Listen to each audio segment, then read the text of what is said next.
Hi guys, on this show we're looking at McCann, Warner, Aykroyd, Lowe, Denny, Derek, Spade and Farley. We're looking at 1995's Tommy Boy.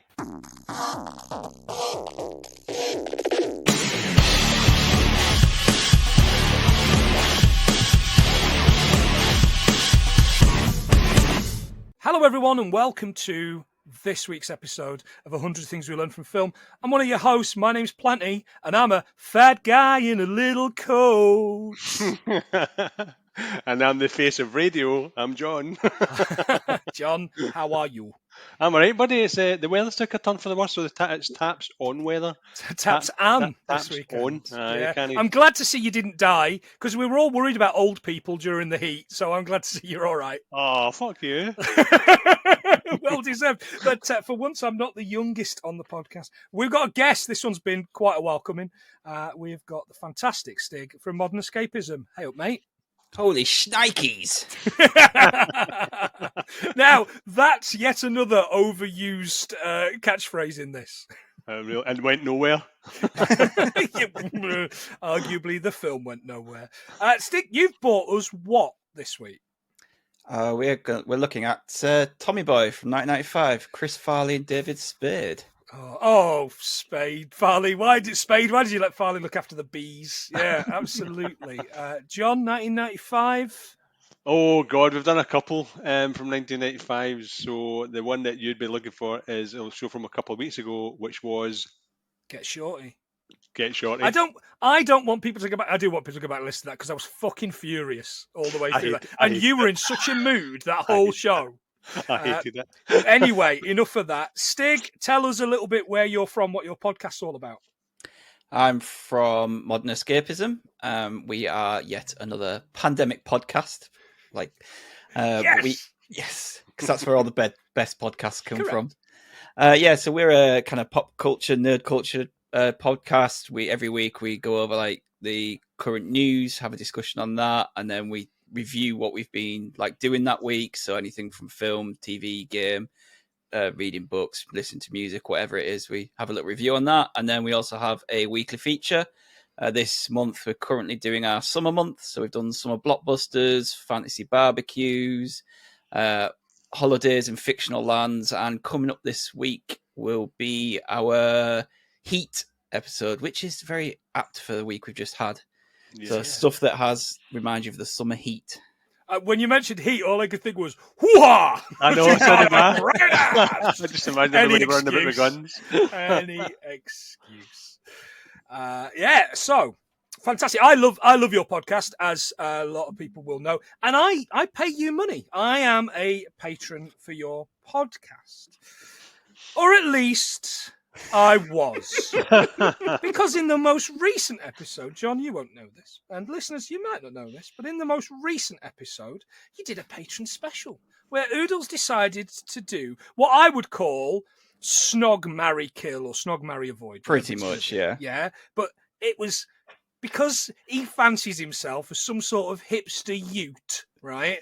It was what? Kill? Was it dead? Go mid. Dead, yeah. So something that was at the top, the goat, and then middle, and then you had to kill something. And John, they had podcasts. Right. I was so excited because Stig had messaged me and said, "Have you listened this week?" I was like, "No," and then I got around to listening. I was like, "Oh, you're talking about films? Oh yeah. I'm about the same on the films as you, pretty much." So I wasn't surprised the way they went with the films. Great, brilliant, absolutely one superb. of them was bullshit, but. Yeah, well, the Jurassic Park, you're still upset about that. Yeah, I was less upset about that as I was by what's about to come. Because they decided to dead me. What? And our podcast. We got deaded. In spite of the fact that we pay them cold, I say me, pays them cold hard cash. It's not cheap. It's great value for money, but it's not cheap, right? And I was coming on to this the week after. Why are you Stig here? Why are you Stig on here now? Well, he's done all the work. He's done all the legwork. What have you got planned for him? You're going to do something to him now. Yeah, well, he's going to be dead. So they binned us, and do you know who got goat? Do you know which podcast got goat? SB Farms. Well, Paul deserves it. Yeah, one of our fine patrons. No, your man everybody's favourite Spotify fucking arsehole, Joe Rogan. No way. They picked Joe Rogan over Right, me. no, we did not pick Joe Rogan over you. What did happen was he didn't tell us, he wouldn't let us know what the next one was. So basically we had to choose something, and then we could have ended up with something good or something bad at the end.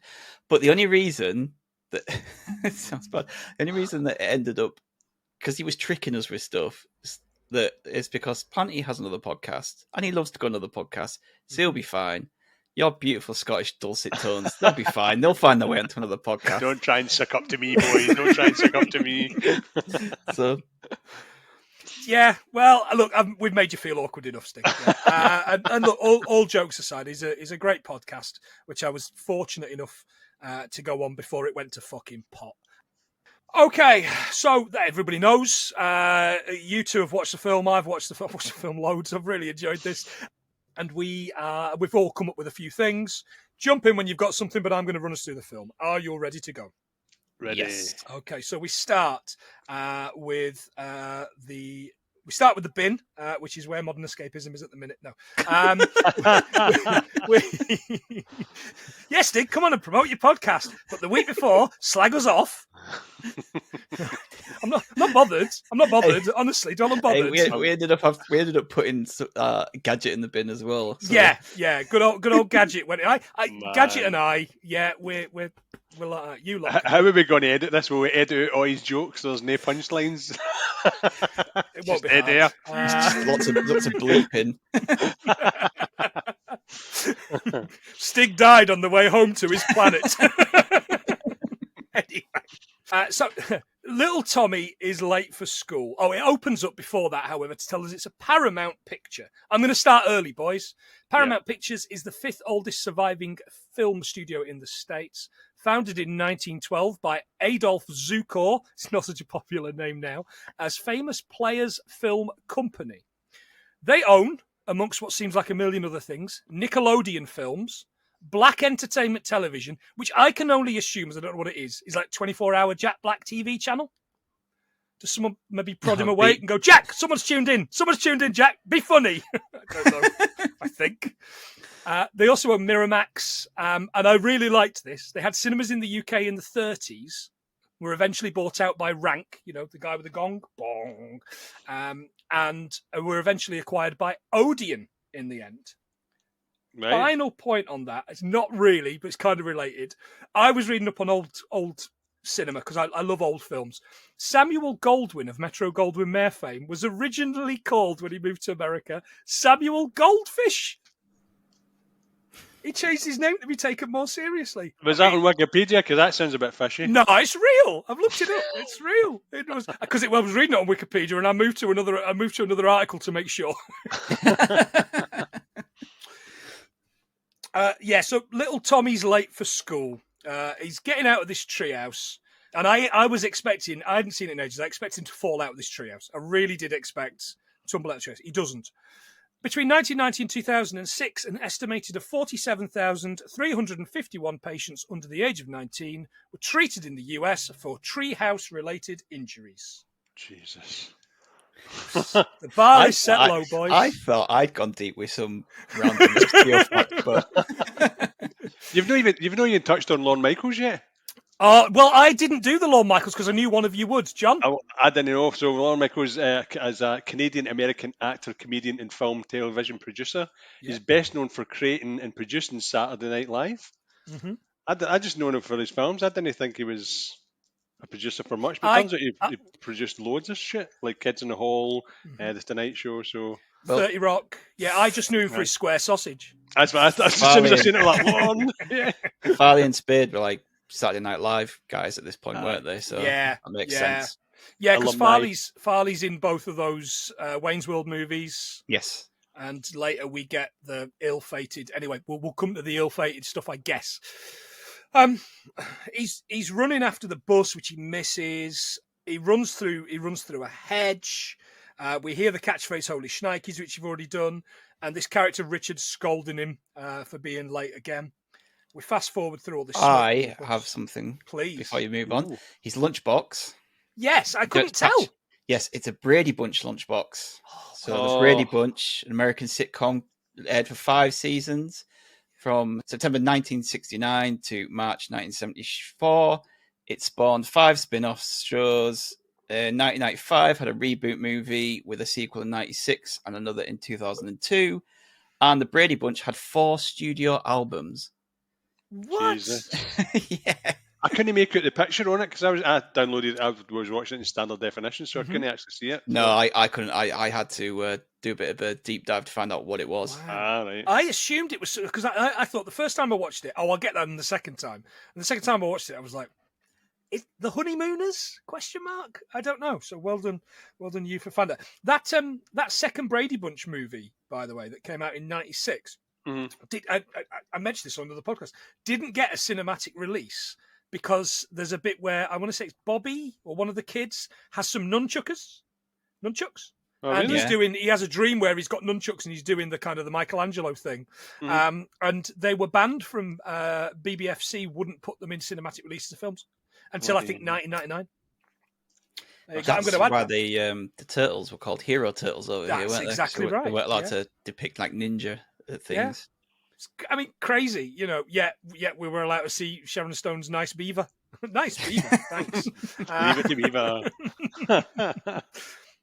Yeah, we fast forward and it's adult Tommy doing the same thing. Runs through a hedge, but in this time he runs through the hedge. The boys put the fence up, isn't he? It's like the guy. I calculated how many times he's hit his head in this film. All right, go.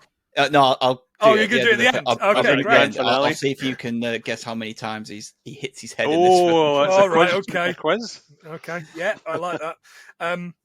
He's having a test, isn't he?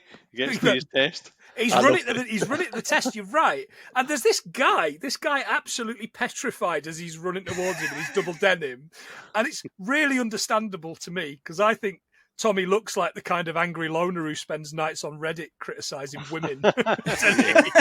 If he was running at you like that, you would be like, "Fuck!" Oh God, you're like, Jesus Christ! I would be like, "I'm just a statistic." Again, But it's a noise he makes as he goes down, which is like, yeah. There's this bit where he just slows down and he's like, "What's he doing?" These girls walking by. "Hi, how are you?" Yeah. Back off again. It's really good. This is like a really good version of that scene from Ferris Bueller. You all know my opinion on Ferris Bueller. It's fucking shocking. This is a much better version. And I know this is bad. Anyway, he arrives to do his test. He's pushing at this pull door and why? This one just goes in. Did anyone catch the first question?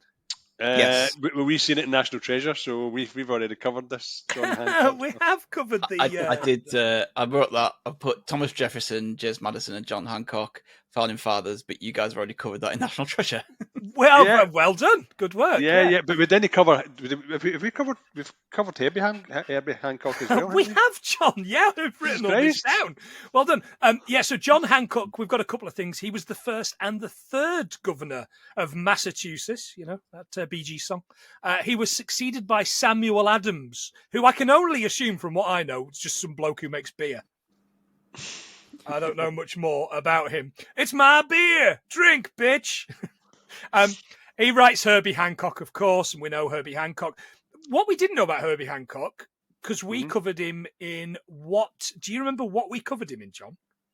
Honey?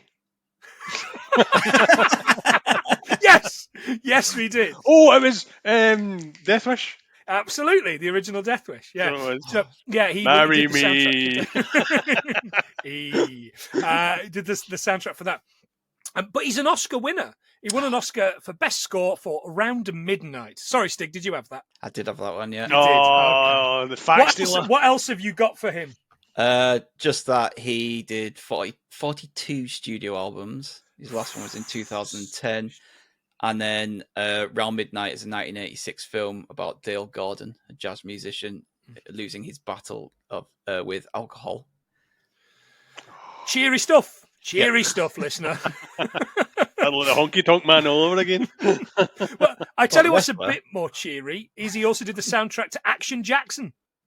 Carl Weathers, John. That's a future episode. It really is, isn't it? Put that on the list. And he's won 13 Grammys. 13? 13. That's astonishing. Jesus.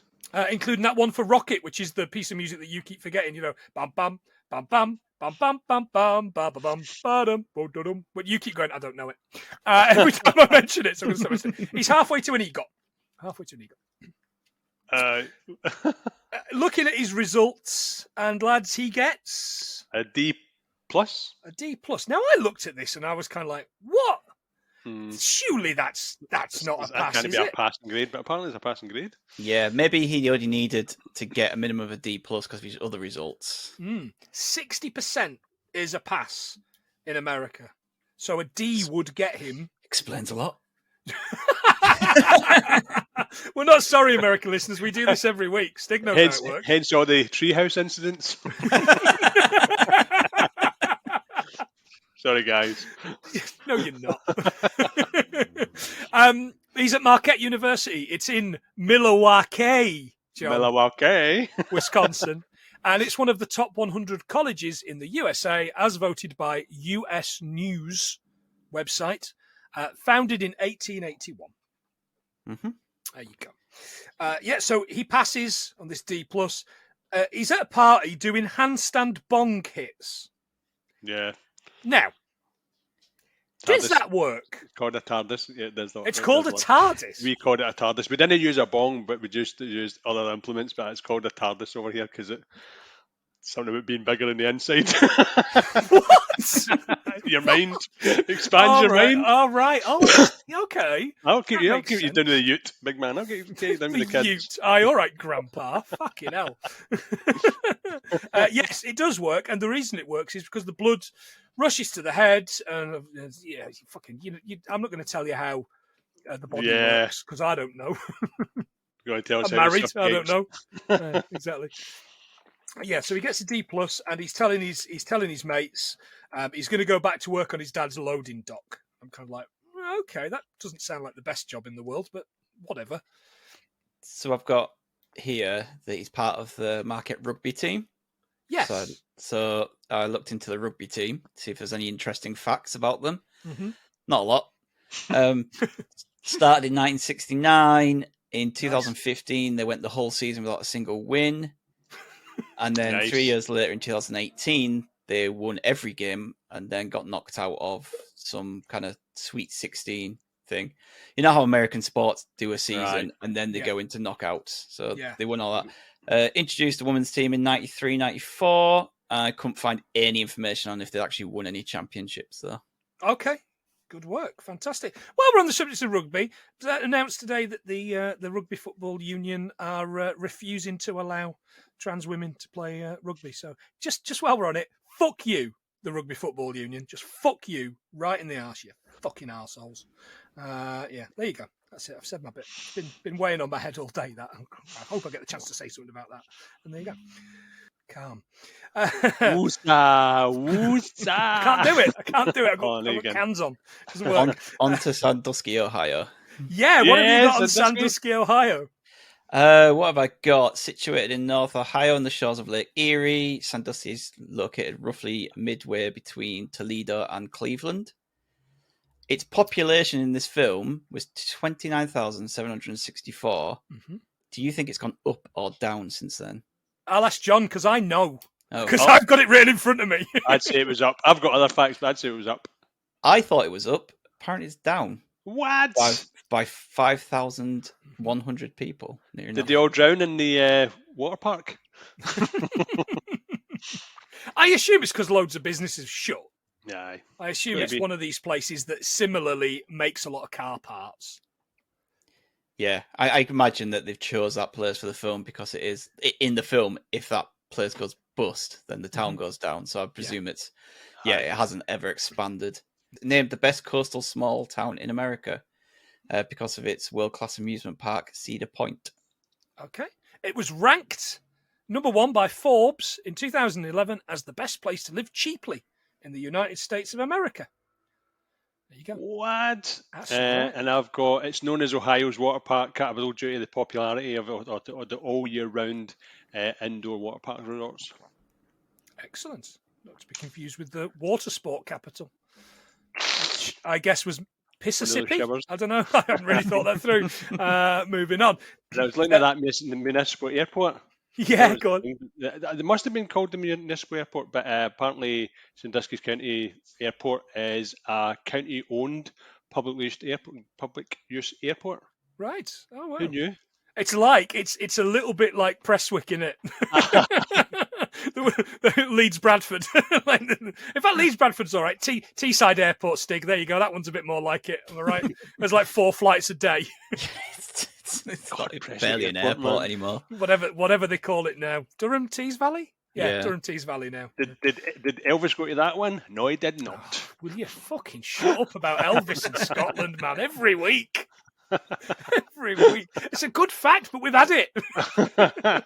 Like, bring it up. Yeah, so he arrives back and he's picked up by Richard Spade, right? Yep. Now, question: what's his most popular role, David Spade? I think I know what it is. What do you think it is? The TV show did. Spincy. No, the other one. With Patrick Warburton. What's it called? Oh, I don't know that. Oh, the one about Patrick Warburton's married to him and his wife. Is that? Yeah. That was big, wasn't it? It was only ever on Channel 4 during the day. God, what's it called? Oh, Rules of Engagement. Right, Rules of Engagement. Okay. Or right. For me, it was either this or Emperor's New Groove. Oh, Emperor's New Groove. Now, yeah. I haven't watched that since I watched it at the cinema, and I would have been 19. Is it worth going back to? Oh, it's incredible. It's one of the best Disney films. It's still good. The jokes. The song's still good. There's not any songs in that one. Is there not songs in that? No, there's no many. I assumed there was. There's no many. No, it's just pure comedy. It's okay. Great. And Patrick Warburton's hilarious and everything. Yeah. It was Grown Ups for me. I just watched Grown Ups recently. I can't bring. It's one of the Sandlers I can't bring myself to watch. But you watch Click. You watch Click. I have seen Click. Yeah. Stop it. Wonder why you watch that.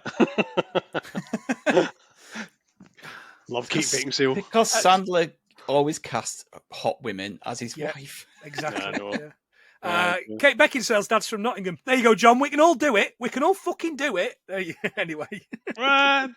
we can all go on greatest about known dyslexic in Bloody Porridge, wasn't he? I did see David Spade in a film called Meet Joe Dirt as well, which was... that's something I have no interest in seeing. Is it bad? It's like that Joel Bit Taylor, isn't it? One of those ones. Yeah. That nobody really cares about. It's not good. Oh, God, I feel dirty. Anyway. He says he's late. Dad was meant to pick me up, and he says, yeah, he would if you'd have been on the plane that you were meant to be on. He said, no, I did call. He said, oh yeah, what number did you ring? 7 to 9er. Like, did I hear a 9er in there? And that was the first bit of the film that I really chuckled at. Like, I really laughed hard at that. All 3 times I watched it. At 9er, the pronunciation of the number 9 in the NATO phonetic alphabet. Excellent. I just love I love Farley's expression every time Richard says something to him in the film, and he knows that he's said something stupid, and he just kind of like, and it's just his facial expression. He's just so upset with himself, that he's been found out. Yeah. He says, "Oh, I spent 7 years. You had 7 years at college. A lot's changed. There's many people spend 7 years studying at college. Yeah, doctors." I looked up to see if there was anything else that took 7 years. The only thing I could find was a law degree. I couldn't find anything else that wasn't starting one subject and then doing another one. Okay, yeah. So. Today in Britain, if you want to be a doctor, you do 5 years at university and 5 years working in hospitals as a junior doctor. It's a big shift, isn't it? Wow. So the whole thing is, it's a nice car, right? He loves his car, Spade, and you can't. He's one of these guys. You can't do anything in there.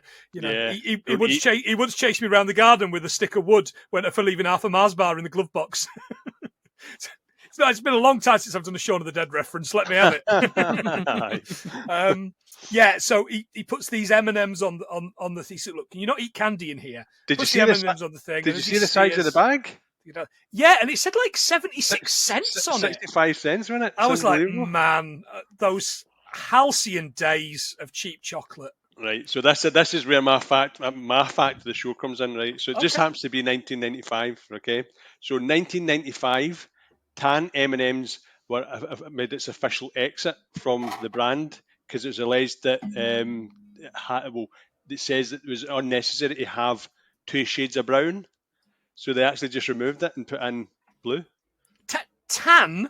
Yeah, so they had tan M&Ms, and the reason I know this is because if you use one, I can buy you 4 packets of M&Ms from 1995, and they've actually opened one of the packets, and sure enough, there's tan-coloured M&Ms in there. Tan. What's the difference between brown and tan? Brown and tan. It's like a lighter brown. It looks more like a tan, like orangey brown one. Fudge. It's like a fudge colour. But they decided to take it out because there was too many browns in there. Jesus, that is the most American thing I've ever heard. I know. 1995 as well. Just getting confused over 2 different colours of brown. Yeah. Did anyone have any facts on the car? I didn't. So. I know what the car it is though. Go on. It's a Plymouth Belvedere GTX from 1967. Excellent work. They had 4 of them I know that. He mentions that he's put a 440 Magnum with a 6-pack in it. And I was like, what is that? It took some Googling. A Chrysler engine from 1969. There's a 440 Magnum with a 6-pack. I don't really know what it means, but that's when that particular thing was launched. So these M&Ms, I found out that they were introduced originally in 1941, but he was eating peanut ones, wasn't he? Aye. By the looks of it, they were introduced in 1954. Oh, right. Okay. Yeah. The best M&Ms, though, eh? I like the crunchy like ones. The normal ones. I just Smarties will get to fuck, mate. No, I'm banging the normal M&Ms. I don't know why. I just really like them. Guzzle them down. He likes what he likes. Hey, that's fair enough. Absolutely. There's no letter on the inside of the packet, on the lid of the packet, like with Smarties. You still get a letter. Oh, remember that? No, you don't. They're in cardboard tubes now. Yeah, you well, I'm glad they're in cardboard tubes. I'm glad it's I just remember that. You should just smack it and make it pop off. Yeah. Oh, happy days. Hey, welcome back to Old Men Remember Things. There's loads of businesses that have gone under. The tyres, the muffler place, and then the M&Ms go into the engine. I can't imagine chocolate's too good for an engine. He says it's all right. They're in a thin, crispy shell. Your brain's in a thick, crispy shell. They get to the business. Brian Dennehy, Tom Senior, R.I.P. By the way. I cannot watch a film with Brian Dennehy in or hear his name without thinking of that bit from South Park the movie. I'm so glad you said it. No, I'm Brian, but Dennehy. Brian Dennehy. Fuck off! You just trust that. What would Brian Dennehy do if he were here right now? I also think of that. Brian Dennehy, because I do think about him all the time. We're covering First Blood, aren't we, John? With our good mate Paul Payne. He's coming back on to talk about First Blood. Sorry, Paul, he won't listen. It's fine. And he'll probably pick out a million things. He'll have 6 pages on the bloody soundtrack alone, won't he? But the trick is just to try and get him drunk as quickly as possible. he's good crack when he's not back a litre of whiskey. Whiskey, if you want to hear what we're talking about, go and listen to our Death Wish 2 episode. Hey, John. Hey, marry me. So he won 2 Tony Awards, an Olivier Award, and a Golden Globe, and has received 6 Primetime Emmy Award nominations. He served in the Marines from 1959 to 1963. Oh, First Blood's so good, isn't it? I'm so excited. I haven't watched it in ages. I've ordered the 4K for it, so I'm so excited. I've never seen it. Oh, it's if you think, have you seen any of those Rambo films and how stupid they are? Never seen a single Rambo film. Okay. Don't know why. Just one of the ones that. This is the one to watch, and after that, just ignore the lot. They're like increasingly stupid. This is a story of like a fish out of water, a man forgotten by his country, a man forgotten by his country. Yeah, it's a great. He's basically Sergeant Dan, isn't he? Sergeant Dan. He's Sergeant Dan, except with legs. With legs. He's basically walking around. Tom Senior is after this loan. When Tommy shows up, they head to the floor. These factory workers all know him, and they all love Tommy. And I really liked this. And in fact, do you know what? I thought this film was really touching at so many points. Mm-hmm. Extremely touching and nice really heartwarming parts. Yeah, it was, and I think I kind of needed that at the minute. So that was good. He's talking to this guy, Lewis, and he says, "Oh, what are you doing, Lewis?" He says, "Oh, I'm buffering. I'm taking the crud off the outside of these things." He said, do you want to go? And he has a go, and this high-speed can bounces around and flies out the window, or at least a 1995 cartoon can flew out the window. And I only watched this in standard definition, but I assume in HD it looked like fucking dog shit. Tom has built this brake pad division. It's cost him a fortune. It looks fantastic and new, doesn't it? Mm-hmm. Yeah. It looks like the set from Bertha. You remember lovely Bertha. You remember the machine? Yeah. You're a lovely machine. That's probably a little bit too early for you, that Stig. It's a cartoon about a factory and a machine that made anything. You just pressed a few buttons and it would make, I don't know, a chicken coop. Or you pressed a few other buttons and it would make Wellingtons. It was nice. Fucking stupid. It wasn't real. Couldn't have been real. That's one for us to cover. We'll do Bertha on the Patreon episodes. But he's done this and he needs the bank. The bank are playing hardball with him. Tommy turns on this fucking this big huge hook thing, doesn't machine, he? yeah. And the hooks are coming at him, and he's doing the Beverly Hills Ninja thing. Yeah. Oh man, Beverly Hills Ninja! Yikes! Imagine if that was your last film. Jesus. You know, it's like John Candy and Canadian Bacon. What was that? Wagons? Or Wagons East. Wagons East. Canadian Bacon or Wagons East. One of those two was his last. They were both. Has he got his hard hat on at this point? Because I know that he was. Yes, because he didn't have his hard hat on at one point. Struggling with it, and I made a note about hard hats. Yeah, go on. Where they come from. He has now. So it's hard hats were made. The first ever hard hat was in 1882. The Pattern and Pulp Manufacturing Company produced the first ever mass-produced hard hat to protect workers. And the British company, who later became Centurion Safety Products, manufactured a helmet from pulp, which was mixed with lime and fed to farmers. And then they inserted a steel plate into the front of it. Wow! Right? Okay. That I didn't think that's how they would have been made back then. How heavy would that have been? That's got to have caused. I mean, it's got to have killed. Yeah, more people apparently they were very uncomfortable. Because they didn't have the harness that sits in them now that sits on your head. Yeah, so they just had like a lump of some form of old plastic with steel in it, just dumped on the head. Oh man, I need to wear hard hats now. So, of course you do. Yeah. And I've got steel toe cap boots, but that's about it. And his brake pads. Yes, because the whole film is around brake pads. I did research a bit about brake pads. The first ever brake pad was made in Derbyshire, England, by Herbert Froude. In 1901. Ooh, the first ever commercial brake pads. All right, it's my old stomping ground, Derbyshire. There we go. Fantastic. Where my grandparents are from. Etcher premium brake pads for the front, John, are $32.99 from Euro Car Parts. The same model for rear, £11.32. And they will fit your standard Seat Leon FR, which I no longer have. But they would have done. You no longer exist with it.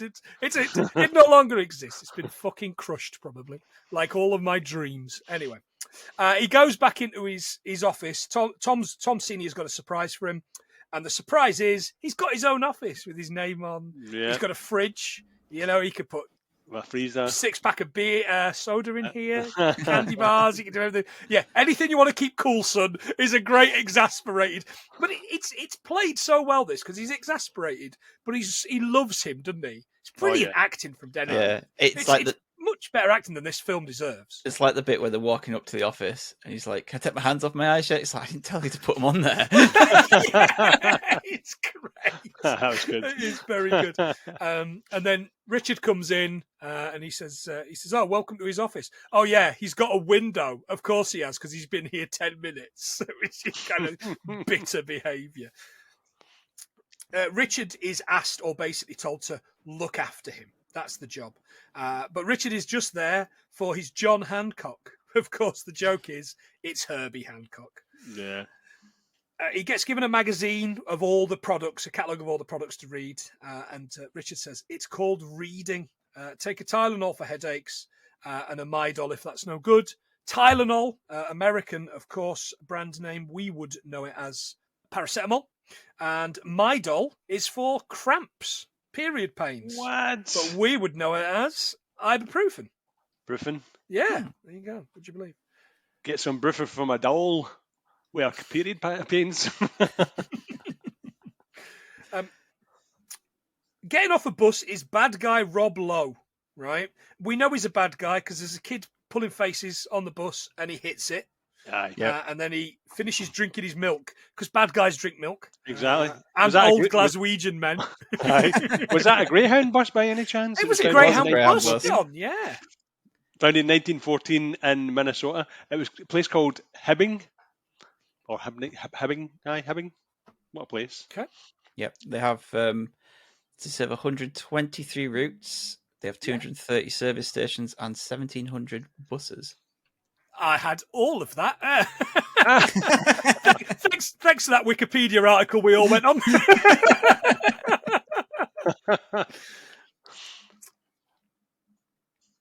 I still stand by the fact. Can you imagine getting a megabus across America? The stench. I've been in a megabus like halfway down the UK. Yeah, and that was long enough. That's brave. I think I did. First I ever did was National Express. Probably. I've done National Express to London. Yeah, Bradford to London. Yeah. But you see, the megabus I got on was great because it went from York to the Midlands, and then I got a train from there to London, and that was part of the cost. And then the trip back was just a train from London to York. So it was a megabus journey where only a quarter of the journey was actually a megabus, and it still cost 12 quid. That's brilliant. Strikes me as some sort of false economy, but what you gonna do? I've never been on the megabus, but I have been on the Saturday night bus in Glasgow and gone from Glasgow town centre to Yoker. We were invited to 3 parties and offered 2 drinks. What? They just, honestly, it was like a party on a bus every night. That's amazing. Yeah, that's good. I've been on the bus, the late bus from Glasgow to Kilmarnock before. That is brutal. Is it bad? That I wouldn't wish that upon anybody. But it runs at like 1 a.m. and is dirt cheap. Yeah. The downside is you've got to go to Kilmarnock. Which, again, I wouldn't wish on anybody. And eat their damn pies. Well, chance would be a fine thing. At the mansion where they live, Bo Derek gets out the pool, and the line is, "Oh, she's a 10." And I died a little bit inside at that line. That was too much. It was far too on the nose. The film 10, of course, Blake Edwards' film starring Bo, Dudley Moore, and Julie Andrews. Never felt the need to see it, but they reckon it was really groundbreaking at the time. Oh, really? Yeah. True or false, John? Dudley Moore's a little pianist. Do you know what? I used to love him when I was younger in the Arthur movies, and then when I see him with Peter Cook, I always thought to myself, oh, he wasn't as funny. I never got the Peter Cook dud stuff. I never got. No, it never did. I just kind of like, what? I preferred Monty Python. Oh, really? I like Peter Cook. He was good. We had seen him in that Supergirl movie, wasn't it? I think it was in one of those. Jesus, yeah. Marriage. Marriage is what brings us together.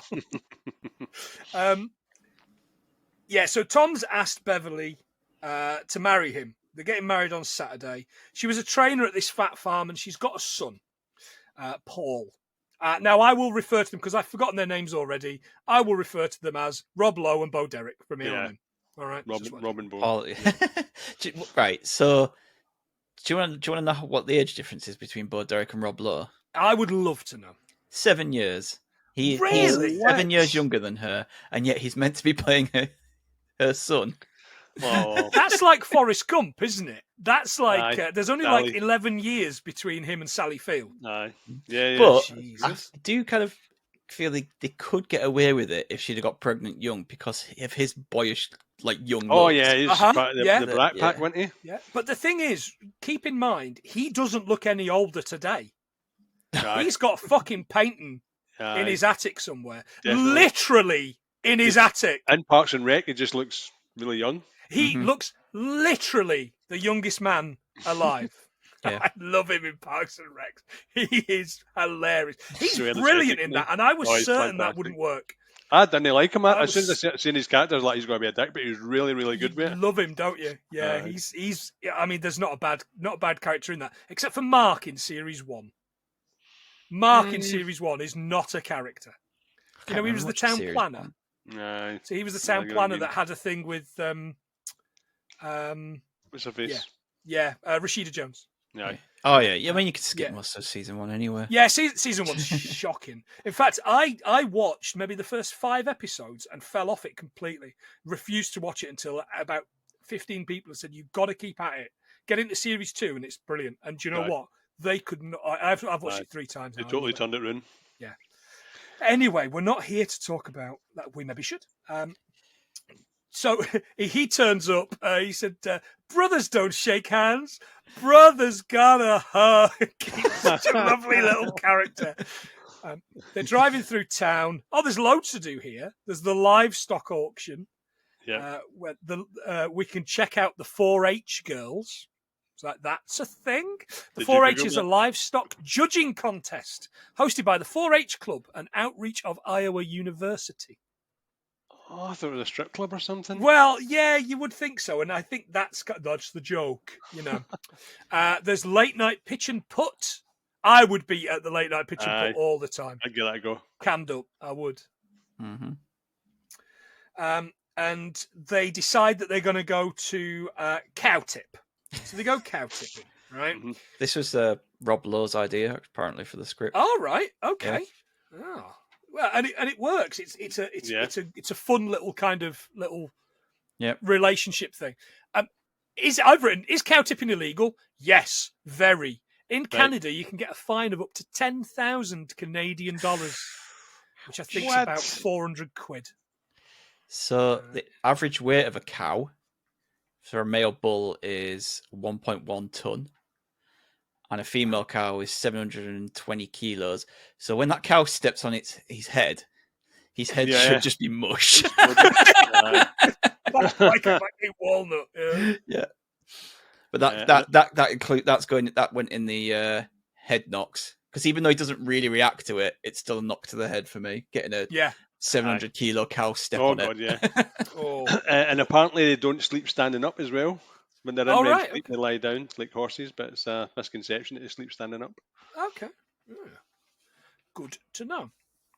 They get covered in shit, basically. He's like, I'm covered in mud. They cause a stampede. This man comes out, hey, my antique cans! Shooting at them. And the next shot, they're at the petrol station, and he's kind of rinsing himself off with his with this jet hose. I said, now do me. And he sprays him. He's like, I'm a maniac. I was like, yeah, that's a reference for, like, probably for people back then and not today. At least you would think so. Maniac, 1983 song by Michael Sembello from the film Flashdance, which is what he's doing. Made #1 in the US. I think should still be #1 in the charts today because of The Boys, because it was in that episode of The Boys, wasn't it? Aye. The episode of this series of The Boys. And if fucking Kate Bush can get some of that money, why can't Michael Sembello?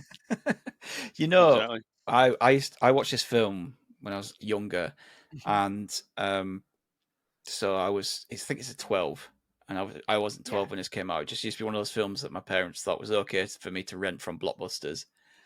I thought he was spraying him with petrol when I was a kid.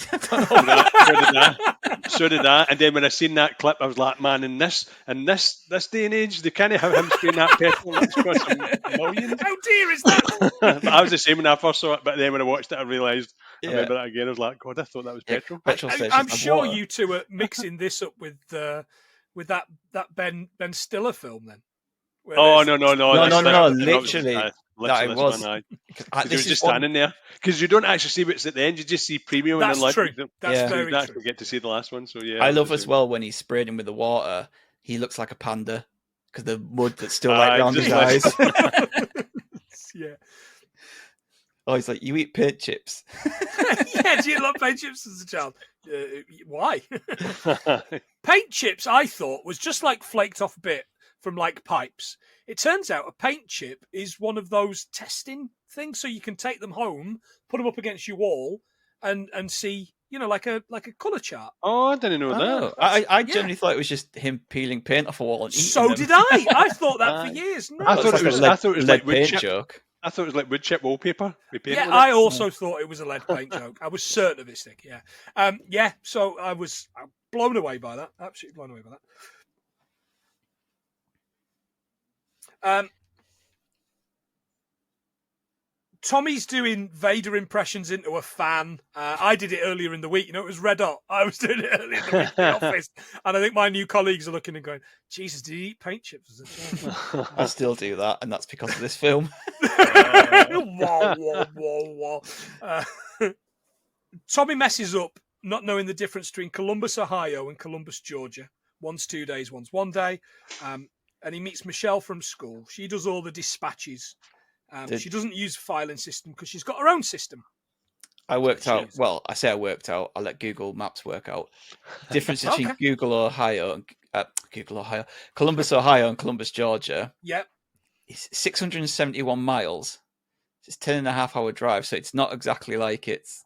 It is like a 1 dayer. Yeah, so it's not like he thinks that they're close. I think Tommy just thinks that they're close, but yeah, there's quite a distance between the two.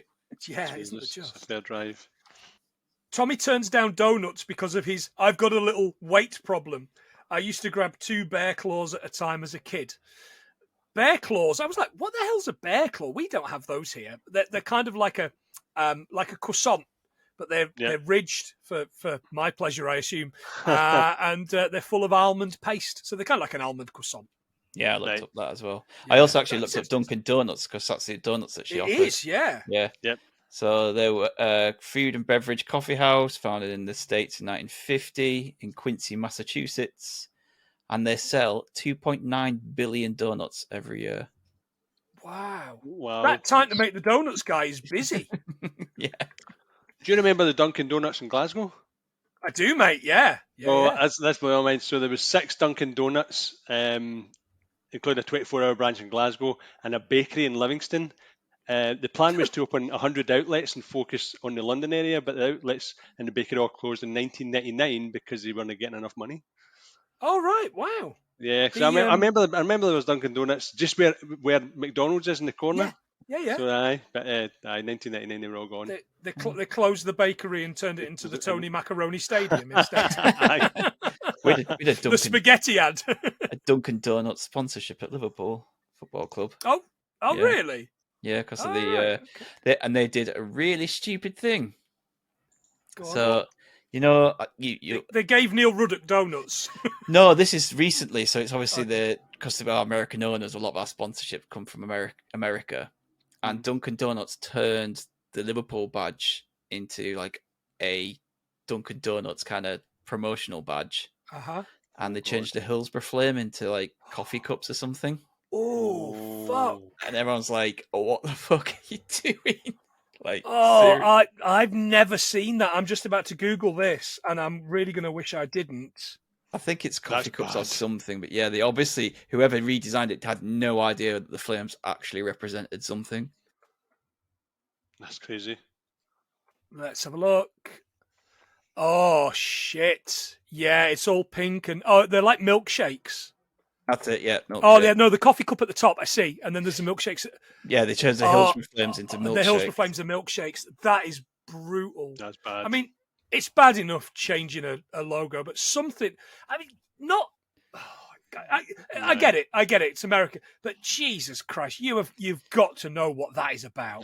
Know your audience. I just think someone would have run that by the club and gone, we've designed this based on your club thing, and someone would have gone, yeah, probably shouldn't do that. Yeah, better not. Yeah. Fucking hell. Well, I wish I'd not known that. But do you know what? I'm putting it on the list. Go on. There you go. Yeah. It's going to be 101 things we learned about donuts. Right. At the wedding, Tom's explaining to, how difficult it's been for him being on his own. He hopes Tommy's all right with it. Tommy says, of course he is. I just want you to be happy. Richard comes in. How do we look? What's his response? Chubby. Chubby, that's it. Yeah. Chubby. That was like, whoa. But obviously Tom's a good guy, understands completely it's the drink that's talking. They do the wedding, gets it all over and done, and Tom's doing business at the wedding. And the line is, and it's a great line, it's brilliant, I could get a look at a T-bone by shoving my head up a cow's ass, or I could take the butcher's word for it. Brilliant. Okay, fantastic line. And it's basically about seeing them being made and the deals. Okay. Mm-hmm. And it gets fucked up a million times. I've not written down the various variations of it, so you guys can pick. Why is he doing this business at his wedding? Because that's what he does. That's the kind of character he is. Yeah, I guess. That's the thing. Big song and dance number by Tom and Tommy. Tom collapses dead, and after the funeral, Tommy heads back to the factory. Now, with the factory being empty, John, I got real vibes of this bit here being that old disused factory in RoboCop where they kill Murphy. God, that's not a good vibe to have, is it? Vibes of that. It's quite a sad and poignant moment in the film. Oh, it's very much so. Yeah. I'd actually written down here as well, because they play Amazing Grace on the bagpipes. They do. So, I checked out the top 10 bagpipe songs for funerals, and that's number one. Amazing Grace is a Christian hymn published in 1779. I did not realise it was that old. God, takes me back. And apparently bagpipes, obviously they're well known with Scottish people, but they've been around for years in Europe, North Africa, West Asia, and the Gulf.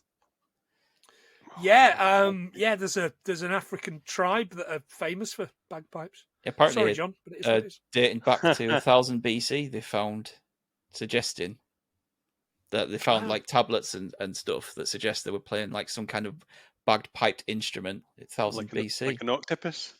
You're not going to be allowed back on this podcast because that's upset John.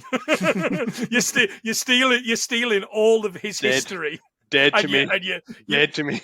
all this cultural appropriation. We go snog, marry, avoid, kill. Next up, Iron Brew was invented in Argentina. No! See if you say Russians, I'll kill you, man. The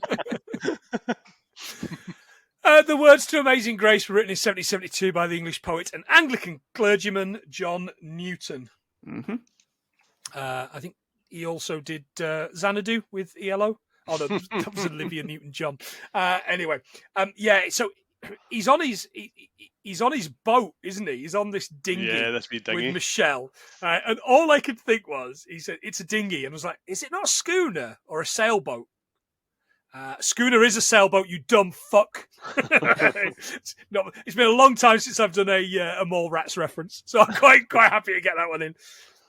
And he's basically talking to her about, he doesn't know what to do next. He doesn't know what the best thing for it is. And these kids, because there's no wind, these kids are abusing him, Moby Dick and all this kind of thing. And she ends up, they're not listening when he's kind of trying to be nice to her. And she ends up yelling, "Listen up, spazoids." I know. Spazoids, Jesus. I know where you sleep. Your mothers will cry when they see what I did to you. And this Scarpa. So I don't really know where they sleep. Did you not think that the kids did not react to this properly at all? The actors. I remember just looking at the kids, and they obviously told her, when she says this, run away. But they all look at each other, laugh, and then run away. They clearly didn't get the memo that they were meant to be scared. Bloody kids. Yet another week where we're covering shit kid actors. Yeah. At the board meeting, there's an offer on the table, but it's a family-owned business, so they don't want to do it. The bank won't give the money. If the factory closes, everyone in town is out of work.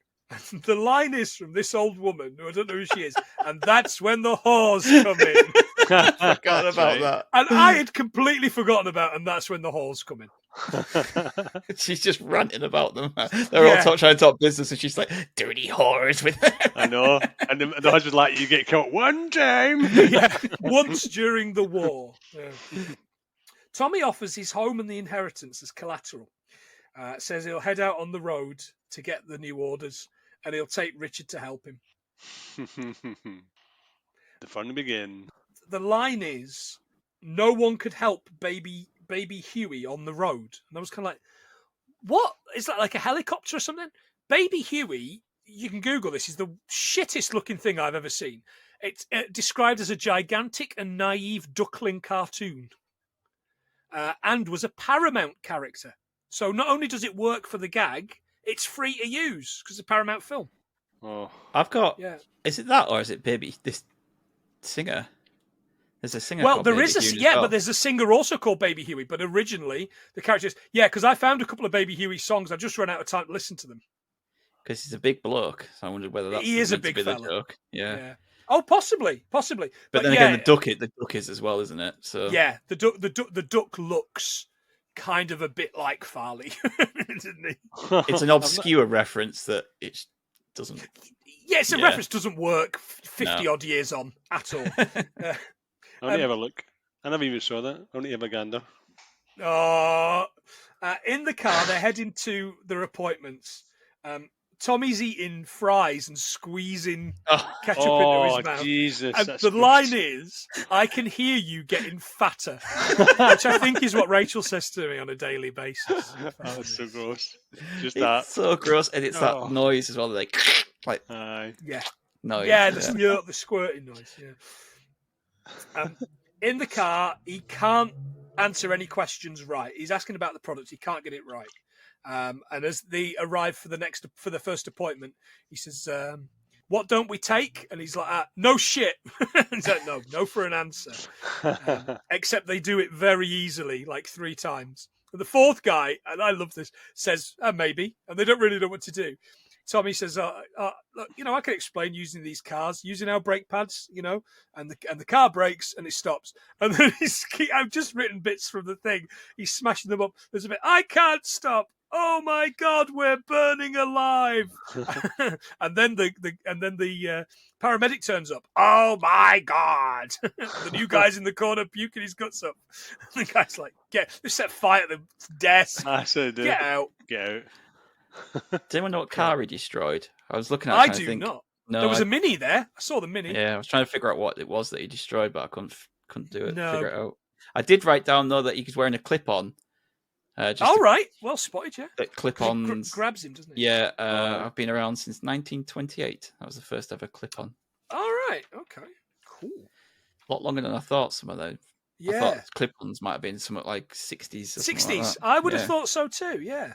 Yeah. They go and get gas, and Richard asks for directions from this guy. But the whole thing is, we can see Tommy can't make the hose reach.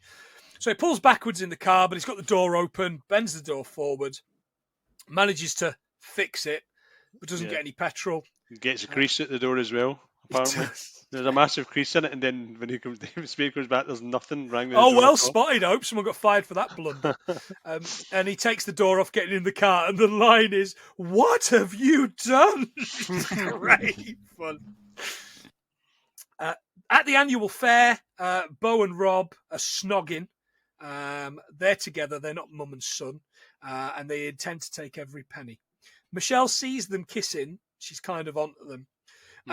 Rob's drunk, and he pisses on this substation and gets electrocuted. He gets basically shot back. Obviously, never watched the 70s British TV infomercials about pissing on substations. That was scary, man. That was horrific. Or losing his kite, things like that. Back in the car, Tommy can't find the next town on the map, and Richard helps. "Look, Magellan," and he isn't watching the road. They hit a deer. They're crying over the carcass, and they put it in the back of the car and head for the next appointment. Right, the Magellan thing got me. It took me a little while to find because I couldn't spell it. Ferdinand Magellan, who lived from 1480 to 1521, was a Portuguese explorer who was credited with masterminding the first expedition to circumnavigate the world. I thought it was a fat joke. I just thought it would be a fat joke. I thought I would Google it and it would come up with some fat bloke. There's a lot in this. Yeah, there is. I just have a little fact about the deer as well. Oh, yeah. So, because obviously you can't really train a deer, the production company, they had 4 of those Plymouth GTXs and they had to donate one to a deer farm so they could get a shot of a real deer. Oh, so they placed a lot of cameras, lights, and stuff hidden in bushes for days until they could get the actual shot of a deer on the road. And then when it was on there, they kind of shot all the lights on to startle it. And so they could get that one shot of it right before they ran into it. Wow. And that cost them a car. Yeah. And then the rest of the stuff is all apparently just animatronics. Yeah. All right, okay. Yeah. Well, and it looked good. I thought in America, I don't know why, right? But I thought in America, if you ran over a deer, you had to put it in the back of the car and eat it when you got home. I don't know why. I don't know why they put it in the back of a car. I don't know why they put it. Well, I checked this out. So I just in my head, I thought, right, they must need to take it home and eat it, but they don't. So I looked up the American etiquette. So it says if you hit a deer, move your vehicle to a safe place if possible. Pull over to the side of the road, turn on your hazard lights. Then you need to call the police. Then document the incident. Stay away from the animal, which I didn't know was a thing. Contact your state farm agent and don't assume your vehicle is safe to drive. So that's as far away from put it in the back and eat it when you get home as you can get, to be honest. What were them two planning on doing with it? That's what I want to know. Well, they're talking about taking it to a vet, aren't they? It's like, but it's dead. We can't take it to a vet. I really expected them to go to, I don't know, to go to Spade's house, see his mum, and try and get a knife, Joe Pesci style. He's hit a deer. He's got to get its hoof out of the grill. No. Okay. They make it to the next place, the next appointment. And the business owner, he basically gives it to Richard to do. The business owner hates him, doesn't he? He says, "You're a smug, horrible man." Yep. And so Tommy decides to get involved. Says, look, he says, "I'm sorry about your dad." And he says, "Look, you can shove your head up a butcher's ass," and he just can't get it right. He has this massive meltdown about he was just thinking about driving into a bridge abutment. And that's what I learned. That's the word I learned today was abutment. Yeah, abutment. Yeah. I didn't know that's what that was called. So I've added that to the list. And he does a great thing with his hair. Which is the Farley thing. You see him with his hair everywhere. He does that, and it looks fun. I mean, I haven't got any hair, so it looks great. Got some of mine? No, you're right, pal. Back in the car, and the deer comes back to life and wrecks the car, which is all the animatronic stuff that we're talking about. They're at this motel. They're watching the TV. There's an advert for Zelensky's. Who's he? Oh, Dan Aykroyd. His hair looks like Conehead's here. Yeah, you messaged me, and you because I hadn't watched it by the time you messaged me. You messaged me and said, "I can't believe how quickly he talks here." It's some great delivery. Great delivery. I make parts for the American cracker. It's like quite good. It's quite good. You should do that for a living. Yeah, his hair is something else. It looks like anime hair, doesn't it? It just needs to be blonde. Dragon Ball Z. Anime haircut. Richard's hoovering up these moths because he's left the... See, this is the kind of thing I would do. If the room's too hot, you open the window, right? And he opens the window. But all these moths are coming in. And he's trying to hoover them up. Yeah, absolutely. As he's trying to hoover them up, Tommy decides he's going to do something to cheer him up. And he does the fat guy in a little coat thing, which I still think about fat guy in a little coat. It's the second most thought about thing from this film all the time for me. The bit is coming up very, very shortly that I think about all the time. I do fat guy in a little coat with my kids' jackets. Do you really? Oh, mate, that's brilliant. They obviously don't have any idea what the reference is, but I just put the jacket on fat guy in a little coat. And do they laugh? Yeah, but they have no idea what it is. No, but that's fine. But that's great because Dad's come up with this thing, fat guy in a coat, because that's all our dads ever did. So made up stuff, pretended they made up stuff that they got off the telly. So this is something from real life. I've learned. Okay. So Farley used to do this to David Spade all the time, to the point where David Spade used to hate it. And he says here that he was on Conan once. He said he'd do the fat guy in the little coat routine all the time. He'd say, David, turn around. And I'd say, if this is a fat guy in a little joke, it's not funny anymore. I don't like it. And he'd go, no, it's fine. It's something new I'm working on. I'd turn around and he'd have my Levi's jacket on. He'd do the fat guy in the little coat. Don't you quit on it. And then he'd rip it every time. Oh, man. That's brilliant. The next day, they're arguing over songs on the radio. These two fart rock songs. But they agree on Superstar by the Carpenters. But they agree it's really bad and they hate it. And then they end up singing it and crying. Which I think's really good.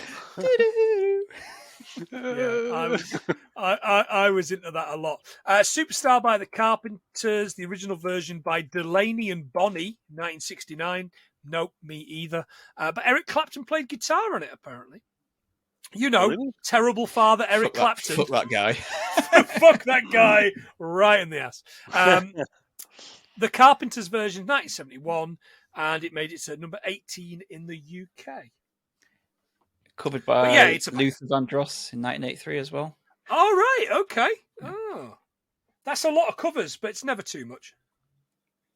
Oh. Yeah, cheers, John. Thanks. Thanks for picking up on that one. Give me a second there, like, I know. Oh, you bastard. The bonnet, the hood, pops up and they swerve off the road. Tommy didn't take the can out of the spout. They have this massive fight where Richard just keeps hitting him. He's like, oh, sorry, if I wanted your mother to kiss me. And then he hits him with this big 2x4, doesn't he? That's pretty funny. Hacksaw Jim Duggan. Is that some wind? Yeah. And then he knocks him over and he goes, ooh, a prehistoric forest. And just fucks off to this thing. Prehistoric forest is real. Yep. All right, okay. Yeah. It's a real place. Do you want to? I'll let you take it. No, you elaborate. I was going to Google it, but I'd seen somebody was actually talking about it. It was opened in 1963. It was a small amusement park with dinosaur theme, and it was built to take advantage of blossoming tourist trades along the US Route 12. But as interstates were built, the area slowly saw less traffic, and it was closed in 1999. They had 63 fiberglass dinosaurs in there, and it's been the subject since of just like vandalism and selling off like the dinosaurs and stuff. Oh man! I did read afterwards that the irony is that now apparently there's a huge NASCAR event right close to it, so it has loads of tourists coming through the area now. Oh, that's a shame. Yeah. It looked good. From what I saw, I googled it, and there was lots of old pictures stuff like that. It looked really interesting. I think. Have you ever taken the kid? Sorry, Stig on. Is that the point where he says that's going to leave a mark? Yes. Yes. So that's the line. When we talk about planes, trains, and automobiles, he took that line from that film. Right. Okay. Oh, wow. So it was just a little because it was he really likes that film. He just wanted to play a little homage to it. So Buddy Road movie, love it. Who doesn't love that film? It's a great movie. It's fantastic. Really is, yeah. At this diner later, he asks for chicken wings. Helen, is it? Yeah, the kitchen's closed. Tommy says, Helen, we're both in sales. He says, I get excited with my sale. I'm like Jojo, the idiot circus boy. And this is the bit I quote weekly. And he says, I've got my sale, and my sale is my little pet. And I love my little pet. And I pet it, and I think you a naughty pet. You're naughty. And I rip my pet up, and he's ripping up this thing. And I've killed my sale. So you see, Helen, she's like, I'll put the fryer back on you, fucking freak. the noise he makes as well when he's like choking. It's like, yeah, it's quite horrific, isn't it? It's up there for me with the bit in Wayne's World where Garth's talking about, hey, Mr. Donut Man, who's trying to kill you? I don't know, but they better not. Oh, that's not good. He's knifing the Donut Man. Oh, that doesn't feel good. I think about Mr. Donut Man every time I have a donut, which is alarmingly regular because I do like it when the opening scene of that diner is like, are you sure it didn't like leave a mark? Because like my face, it's okay on this side, but here just really hurts. He's got this big fuck off bruise on his face. Looks like a big sideburn, doesn't it? Richard explains that he's a people person and that works. Look what you did. You managed to sell to this woman.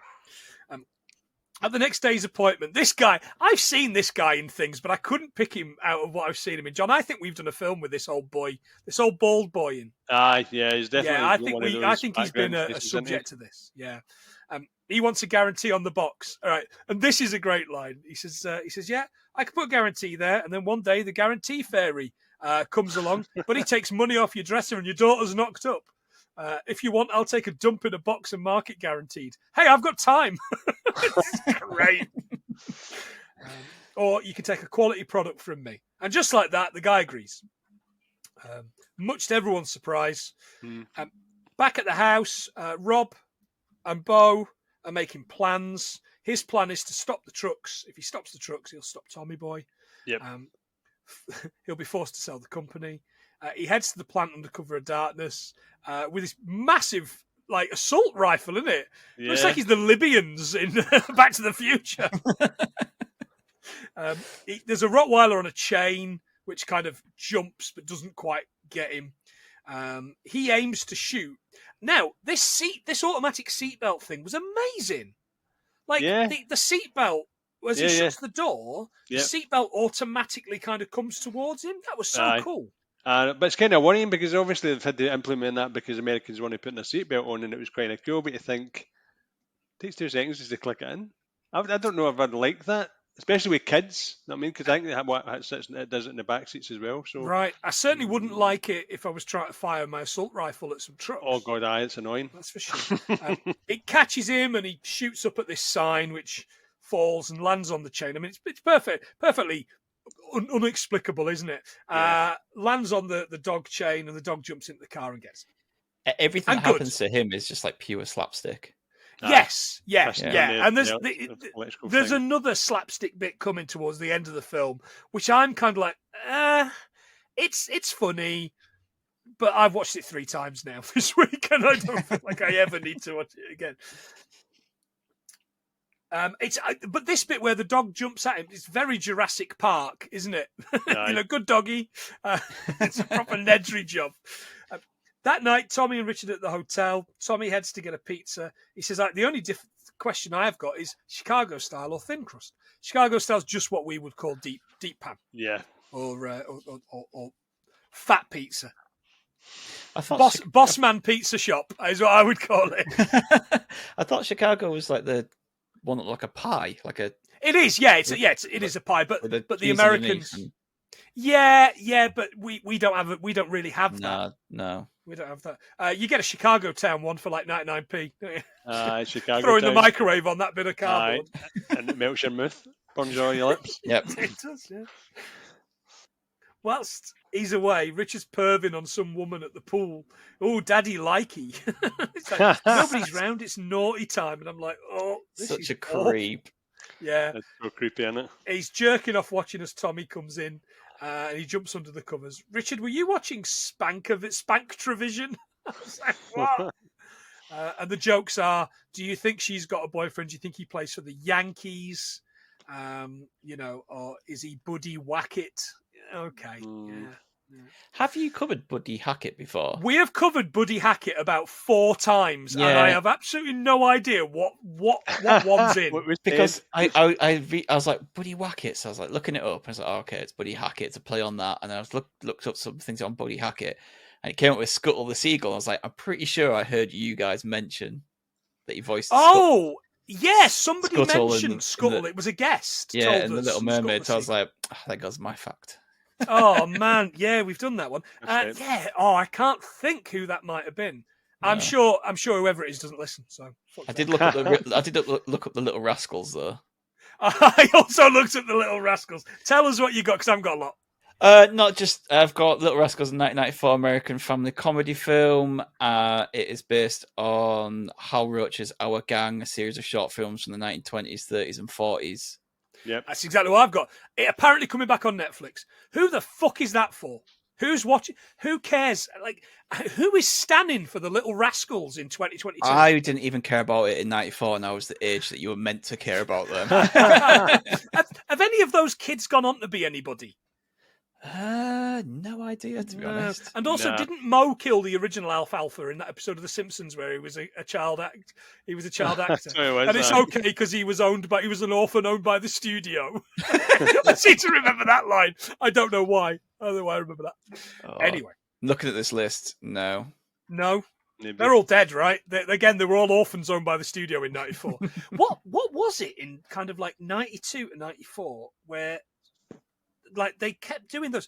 They did the Addams Family, which worked. Those two Addams Family films are great. Yeah. They did the Beverly Hillbillies, which I went to the cinema to see. What the fuck was wrong with me as a 13-year-old? They did loads of things that were like old 50s things. Brady Bunch. They did Dennis as well, like we mentioned earlier. That was around then as well. Yeah. I was going to say Bewitched, but that was later on, wasn't it? Yeah, but I mean. Fucking hell! Like Jesus, who cares? They do it now. We're getting them now, aren't we? You get like these old films just remade, or these old franchises just rebooted. Aye. Yeah, I guess so. But it's just a rights thing, reborn. Yeah, just I don't know. Just look. If you're gonna make a zombie TV program, make a zombie TV program. Don't try and fucking make it Resident Evil.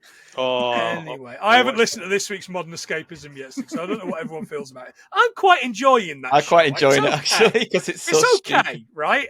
It's fun, but it is not Resident Evil. Just because the old boy's called Wesker doesn't work. They put in wee references, didn't they? But it's it's Umbrella. Fuck. Aye. South Africa, though. It was always going to happen in South Africa, wasn't it? You fucking prawn. Popcorn. They get a bunch of yeses. He's on fire. He gets 1,000 units to sold to Oshkosh. Oshkosh. Which I didn't do anything on Oshkosh. I've got it written here, but for some reason I must have missed it. Did anybody get anything on Oshkosh? No. That's a shame. Sorry, I've got Kalamazoo for later, so don't worry about it. Oshkosh. Yeah, I wrote Oshkosh, but didn't do anything with it. No, it was in something later. Doesn't matter. Meanwhile, in Michelle's office, while she's not there, Rob Lowe turns up and he's changing all the figures. He really is a bad one. Back on the road at the motel, and again, I do this whenever I'm in a hotel. Housekeeping. You want me in for below? You want me to jerk you off? Yeah. What kind of hotel is this? Literally, that's like when if I've been away with my brother and one of us is outside the room, like it'll just be that joke. He did just going back to that bit in the office. He gets his shirt ripped off by that mail tube system. He does, yeah. He just tries to play it off like nothing's happened. So I should go. It is really good. I don't know why I've not written that down. I checked to see if they're still used, but apparently they're still commonly used in hospitals and department stores. It's a pneumatic tube system, and it was invented by William Murdoch in 1799. You're a pneumatic tube system. You're a tit. That's fair. If that's all you got, mate, that's fine. You're more. It was a Scottish engineer, though, so you can have that for your history. You've got something. We invented one thing. Yay! You can bagpipes off here, but you've had pneumatic post mail systems. They're over the target figure. Richard's just made a sale, and they're over the target figure. They're singing loudly to Come on Eileen, which I do all the time. And like me, they only know 6 o'clock TV hour from It's the End of the World as We Know It by REM. Yeah. If you're not a patron, by the way, jump onto our Patreon because this week is going to be a free episode of Facts and Lies and Rock and Roll, where I talk to a friend of the podcast, Josh from Super Familiar with the Wilsons, about that very song. It's the End of the World as We Know It. 6 o'clock TV hour. It isn't that song, but it is a different REM song that we talk about. But I'm not going to tell you which until you listen. There you go. That song was they re-released it, so it's released in 1987, and they re-released it in 1991, and it actually got higher in the charts on the re-release. Oh right, oh, really? Okay. Yeah, so it was 87 originally, and then it only got to 39 in 1991. Because it was in The Stand, wasn't it? Stephen King's The Stand, the original miniseries. Around about the early 90s. I can't remember that. I have seen it, but I can't remember. It's off Document album, isn't it? I think that one. That's one of the few songs I quite like. Come on Eileen, though, was number one in loads of countries. Oh, was it? Wow. Yep. Australia, Belgium, Ireland, New Zealand, South Africa, Switzerland, UK, and the US. Okay, credit to them. They only had 2 songs, so why? Yeah. Covered in 2004 by the 442 band for England song. Was it? Oh, I don't think I need to hear that. Come on, England. Altered the lyrics to an England national football song for the 2004 European Championships. Now, this is a reference for nobody, but they should have done it for the 1998 World Cup, and then it would have been Come On Eileen Drury, who was the Glenn Hoddle's mate who she was like a mysticism woman. No? Right. Is that a reference for nobody? Come On Eileen Drury. Anybody, if you remember who she was, there you go. Nope. Okay. Moving on for the old man, the old Englishman. We're back at the factory. Rob's work has caused all the orders to be cancelled, and they're going to have to sell now to Zelensky, who's the offer on the table. So Tommy and Richard are back at the factory, at this point? Yes. Yes. Based on the place names that they went to, I actually looked up how long their road trip was. Right. Should we play a game? See if you can get higher. Do you want to play a game? You want to play a game? Yeah, go for it. Right. So it's higher or lower than 1,500 miles. Okay. What do you reckon? What are you going for, John? Or give me something somewhere. I'd say higher. Yeah. I'm going to go with John. I don't think it is, but I'm going to go with John because he's the quiz master. It's a higher than 1,500 mile. Higher. Yes. What about 2,000 miles? Right, sure, so. I reckon no. I don't think they go that far. They're only in 2 states. I'm sure of it. They're only in Ohio and Michigan. I've written every place name down here. Actually, I can tell you where they went to. Oh, I remember Chippewa Falls or Chippewa.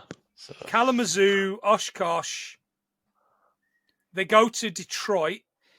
I think they only go to 2 states. So before this gets too boring, they and I guess based on the names, they went to 1,952 miles, 32 hours of driving. Oofed. Wow. Oh yeah. But how long were they meant to be away then? I'm not sure, but it went from Ohio to somewhere in the Midwest. I didn't get that part. It just said Midwest Regional Auto Parts. I looked it up. It wasn't a real place, and apparently where they filmed it was Canada, so that didn't help me. Right. Illinois, Davenport, Ohio, Des Moines, Minneapolis, Duluth, Oshkosh, Flint, Michigan, Detroit, and then back to Sandusky. Wow. Right? A nice big circle of the Midwest. You can come back, son. I've got some proper random fact stuff. No, but that's what we like, you know. That's what we like. Michelle quits because Tommy's a jerk, blaming her for not using the system. She's at the airport, heading to Cuyahoga Falls, which she mentioned earlier on was where her mum and dad had moved to, and she sees Rob and Bo winching, John. A pure winching. All over each other. Heavy winching. That little pixie that she is. Back in town, Richard and Tommy are in the car. Richard's been drinking because obviously they're going to lose their jobs. He vomits beer all over the car and the cops chase them. Tommy has an idea, drives into the field and jumps out. Bees! Your firearms are useless against them. We'll come back and check on you. Yeah, because they're allergic. And it works, so they get away with it. Oh, that's quite good. So they're allergic to bees. I looked up bee allergies. Okay. About 2 million people in the US are allergic to bee stings. 3% of children who are stung will experience an allergic reaction. And obviously, in the most severe cases, they'll go into shock and they'll require a shot of epinephrine. Epinephrine, okay. Yeah. EpiPen. I did look up into how many people turned into Macaulay Culkin. Just oh no! Don't! I'll cry. He's gonna wear his glasses. Listen to us, 3 grown men. Christ. Tommy sees the Zelensky billboards. The plan is to ask him to help, as he's a nice guy. At the airport, Tommy calls Michelle to apologise. As Richard fails to get a ticket, they pay off a couple of attendants for their uniforms, and they're doing the pre-flight chat. Tommy puts on a child's life jacket and inflates it, nearly killing himself. He grabs a woman's pen, jams it in the thing. There's this big long scene of Tommy getting changed in an airplane toilet. It is really fun, but it doesn't work on a podcast. I got no more than that. No. You know, he's falling over in the toilet and he falls out covered in toilet roll and pish. Basically. He does. Well, he bashes his head, so I wrote that down. Oh right, yeah, there's good stuff. I haven't been counting here, so it's going to be a guess. Yeah.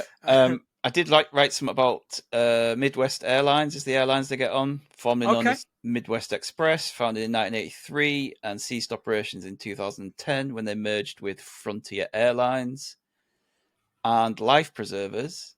Okay. The oldest examples of life jackets can be tracked back to inflated bladders, animal skins, and hollow-sealed gourds for support when crossing deep streams and rivers, and were originally used by Norwegian seamen. Hey! And John's upset because he thought that they were Scottish. The first inflatable life preserver, which was invented in 1929 by Peter Marcus, was nicknamed the Mae West because it made people look like they had large breasts, like the actress Mae West. Nice. I know, in fact, there's not been any proven facts or anything on record to prove that those life preservers save you in a crash at sea. So it's a bit of placebo, apparently. There's this bit where anyway, it doesn't matter because we're not likely to fly into the sea. We're more likely to crash into a mountain. Brilliant. So I did actually as well look up Sandusky to Chicago. Okay. 4.5 hours in the car. Yeah. It's going by plane saved them 2 hours and 20 minutes because they still had to drive an hour to Cleveland, which is the nearest airport to Sandusky. All right. Wow. Excellent. Obviously not using the municipal airport that John had mentioned earlier on. Exactly. Get it used. Did they? I didn't. I forgot about that. It's the one that he landed in at. Right at the beginning. It no longer exists. Tommy's rubbing himself with this magic tree air freshener, isn't he? You smell like a cab driver. Not that there's a problem with that, sir. And they head into this bank on the ground floor of this building. Tommy shouts, "This'll only take a second," and everyone hits the deck. I'd forgotten about that. They make a dash for the elevator, and Zielinski's in there. Yeah, you went a little heavy on the pine aftershave there, son. And he says, "Oh no, it's a pine air freshener." And I think the line is something like, "That's the first thing, discovering what it is," isn't he? Or something like that. He says, "That's the first thing. Now you just have to do something about it." Zielinski explains that he just wants the Callahan name. He's basically an arse. He pretends to be nice for the business in the adverts. Security show Tommy and Richard out, but not before we see that Bo and Rob are in the meeting for the deal. Yep. Richard explains. Oh yeah, he's got about his family. I'm kind of, child, you are stupid. You are a stupid grown man. You're a stupid man boy. Richard explains that he's proud about how much Tommy's grown and that he calls him his friend. Michelle turns up and explains she knows Bo and Rob are married because she asked her brother, who we earlier found out was a copper, but I didn't write it down. Right. And go on. I just have a bone of contention here. How the fuck did she get to Chicago if the flight was full and they had to pretend to be flight attendants? She was on the earlier. I assume she was on the earlier flight though, but got there after them. Or maybe she flew to where her mum and dad live, and it's round the corner from Chicago. It was just one of those ones where she just followed him because she seen him going into a gate, didn't she? So she could have actually just said, "Tell you what, give me a ticket." So on the earlier flight, but you're right, Stig. It's again. I hope somebody got fired for that blunder. Tommy spots this bloke with these road flares. He straps them to himself and basically storms in with the news crew. Yeah, gets Zielinski to sign a contract live on air. 500,000 of them, 500,000. The factory are watching and celebrate. The news reporter leaves, and Michelle explains the police report stating that they're married, so the company remains Tommy's. Rob's trying to escape and ends up in this test zone. Now, this is the thing I had the issue with while we're doing this, is that this test zone with the car and all the concrete appears to be up this building that we've seen from before. Yeah. Because they've got in the lift, and they've gone up the building, this huge amount of concrete in this car. We are to believe it's in the middle. Is of it this some kind of magic building? Yeah, exactly. I didn't do any looking into Crash Dummies because I'd run out of time. Thankfully, I don't think I need to. But I tell you what I did at lunchtime today. I put a bid in on eBay for a Game Boy game, the Crash Dummies. Do you remember that? I used to have that. You jump out the window. First level, you jump out the window and you have to avoid the things that catch the things. Yeah. And then there's one where you're driving a car. I will know tomorrow. By the time this goes live, I will know tomorrow whether my £4 bid for a game I will never play. Every time I think of that game, I think of the Crash Test Dummies. The band remember that thing? It was on Dumb and Dumber as well, but I thought that album was absolutely amazing. Funny you should mention Dumb and Dumber. I heard today on the radio Apache Indian. Wind your body, wiggle your belly. That, there you go. Boom shakalak. That's what that's called. Fucking hell. Why was that on the radio is what I want to know. Why was that on the radio? Steve Wright is pish. Anyway. He's leaving. He is, thank fuck. 25 years of the same shtick. I do this on The Simpsons every week. I'm not going to do it now. Right. Yeah. So he tries to escape, ends up in this crash test dummy car crash, and then this seat tester that lands on his plums. And Zelensky's line is brilliant. He's send that man some champagne, and he can put his balls in the ice or something. Isn't it? Isn't it great? Fantastic.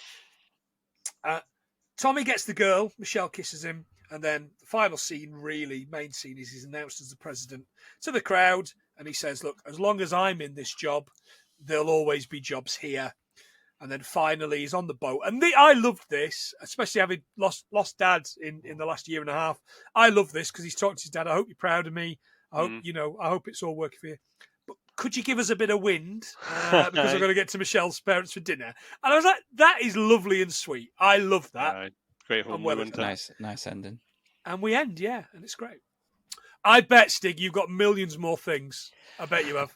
Not a lot. I've got some facts about where have we got here? I did have a fact about when they're in a diner, and I think it's Richard or Tommy says the shrimp looks like a pooper scooper. Yeah. And I wrote some facts down about pooper scoopers. Okay. So the invention is credited to Brooke Miller of Anaheim, California. However, some people have said that the original pooper scooper was invented by Sam Gorowitz in Oshkosh, Wisconsin. Oh, what? Local stuff? Yeah, that's the crapper. No, that's the Oshkosh one. I couldn't think of where I'd put it, but it's that one. Wow. And the generic term for pooper scooper is actually included into the dictionaries in the 1970s because it's what everyone called them. It's the used word, yeah. Excellent. And I have a few fun facts about the film, if you want to go over that. Please, throw them in. So working title was Billy the Third, a Midwestern, but due to Billy Madison happening around the same time, they scrapped that title. Okay. Holy Shnikes was something that Farley used to say in real life, and that's why he brought it to the film. There's a Tommy Boy reference in the film 50 First Dates. Is there? Yep. And Drew Barrymore's character's doctor, who's played by Dan Aykroyd, says that the Brain Institution was funded by T.B. Callahan of Sandusky, Ohio. Wow. That's interesting. Bo Derek only had 13 lines in the entire film, despite being too many. One of the central antagonists. Matthew McConaughey was originally cast for Rob Lowe. All right. And the on-screen chemistry between Spade and Farley is cited as being the inspiration for Donkey and Shrek's relationship. Oh, wow. Wow. Well, as we all know, it's not a fact that I'm going to tell you because we all know it that Farley was the original Shrek. Yes, he was. Farley recorded the lines to Shrek. Majority what of a different Shrek we would have had. Yeah. John? I was honed in on Chippewa Falls. Turns out the only famous person we know from Chippewa Falls was Jack in Titanic. and it was all a lie as well. It was all a lie because it says in the film it says when he was a kid he fell into freezing cold water at Lake Minnesota. But it turns out the Lake Minnesota is a man-made lake and it didn't exist until 1912. So Jack lied. Wow. Bloody hell, John. I know that's not your fact of the day. That's mine. That's great. Fantastic. That's me done. Okay, final couple of things. Kalamazoo, I mentioned. Loads of things about Kalamazoo, but I just wanted something interesting. Southwest Michigan, and has the following sister cities: Kingston in Jamaica, Numazu in Shizuoka in Japan, and Pushkin, St. Petersburg, Russia. But probably not that one anymore. Finally, the director, right? And that's where the link comes from, I think, Stig, for 51st Date, because Peter Segal, check this list of guff out, by the way. Naked Gun 33 1/3, this, My Fellow Americans, Nutty Professor 2, The Clumps, Anger Management, the film that was so bad it made Jack retire. Jesus. 51st Dates, The Longest Yard. The original I really like. No. That one might be worth a go. Or John, shall we just do Mean Machine? Shall we just do the British one with a Scottish with a terrible Scottish accent? The Longest Yard isn't good, but because I was into pro wrestling at the time, it's just full of pro wrestlers. It's full of wrestlers. So I was like, oh, I've got to watch that. Shit though. Get Smart, which is bad. Yeah. Again, another one of those old properties that people decide to make into a film. And the only one of those I haven't seen is Grudge Match, which is De Niro fighting Stallone as boxers.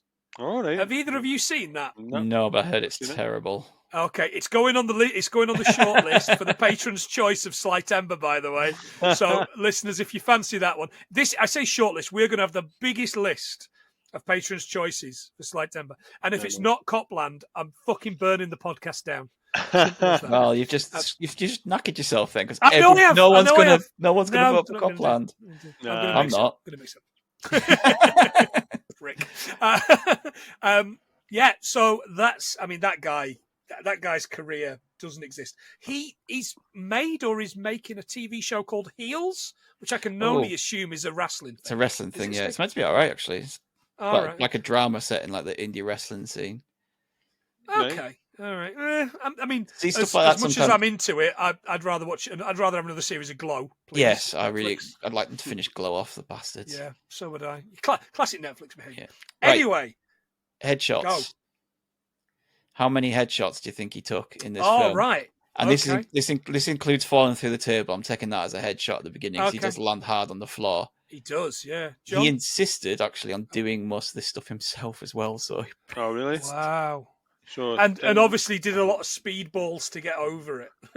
I'd say 15. Okay, I'm going to say 12. 15 headshots. Go on, Nailed John it. Boy. You get a point for that. Well done. Yeah, boy. Speaking of the speedballs, it's the one film he actually was completely sober on. Is it really? Yeah. Oh, sad. Add that to the facts. I've done. And then he kind of fell off the wagon very hard. Boy, after. didn't he? Yeah, absolutely. What could have been? What could have been? Yeah. Anyway, Stig, while I tot them up, how many do you think we got? I want to be optimistic. I really do. Because I wrote quite a lot, and you also quite a lot. So I'm going to go quite high, somewhere in the 90s, 94. Okay. John? 111. That's a brave guess, John.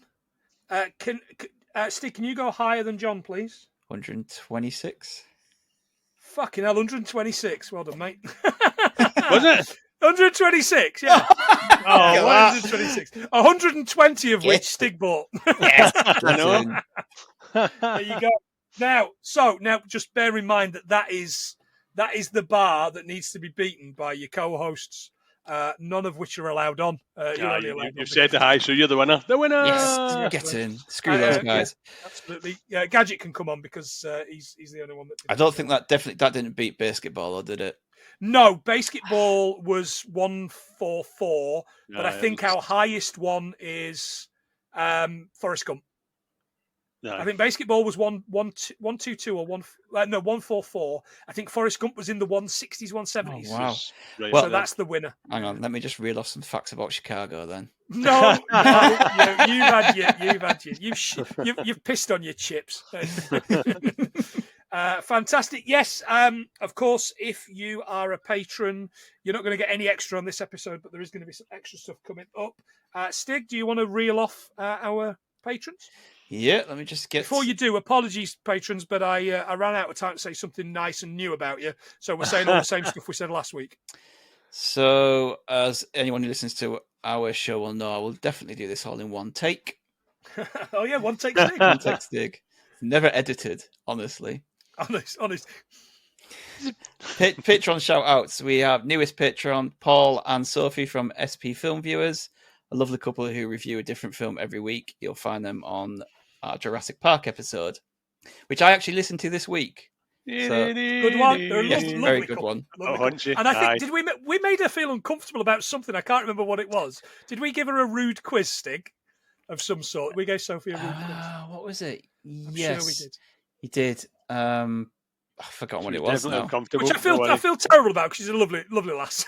Yeah, we've been nothing but inappropriate with those two. You did give him a quiz, yeah. We've got Ian McComish. That's the man. Yep. All around nice guy and long-term pal of mine. Mine. Yes. I love it. I'm reading your notes out, so it's Rachel Plan, you know her. Nigel Davis, owner of the Wonder Emporium, does accessories for tabletop and mini games. Get him on Facebook by searching for Wonder Emporium. We have Dan Belson, the red half of Be There with the Belson podcast, and Gav Belson, the blue half of Be There with the Belson podcast. Aaron from Z1 podcast, an audio drama about love, life, and undead and hamsters. Joe Higgins of Hallmark Greatness, Weird Thing About That, and Damn It Vince podcasts, joining us in September for an episode. I don't know what are they doing. Are you allowed to say? We're doing Judge Dredd. Oh, like the Stallone version. Yeah. Joe asked for Judge Dredd. Jesus, like one of the very first I think he DM'd me before I even know who he was. He said, "If you ever do Judge Dredd, can I come on?" And I was kind of like, "Who the fuck's this guy?" And obviously, we're dear friends now. Like we talk every day, me and Joe. And I just basically dropped it on him the other day, and I went, "You're doing Dredd? All right, yeah, great." I know he was delighted, but he was like, "Yeah, okay, great, okay, yeah, excellent." Looking forward to that one and all the Stallone impressions. We've got Phil, who picks up plenty on loads of stuff that you guys miss, but he pays a luxury for it. I'm not sure what his excuse for the last 18 months are, though. We have some guy called Punk from What the Fuck Do You Want podcast. He's all right, I guess. Yeah. No, his podcast is great. Comes out every Monday. It's 30 minutes long. It's a really fun podcast. We've got the lovely Saz. Thank you for your continued listens and support. Mono and Kira from Mono Rants, the boys, have just done season 3 summary, and they're great cracks. I'll get on that.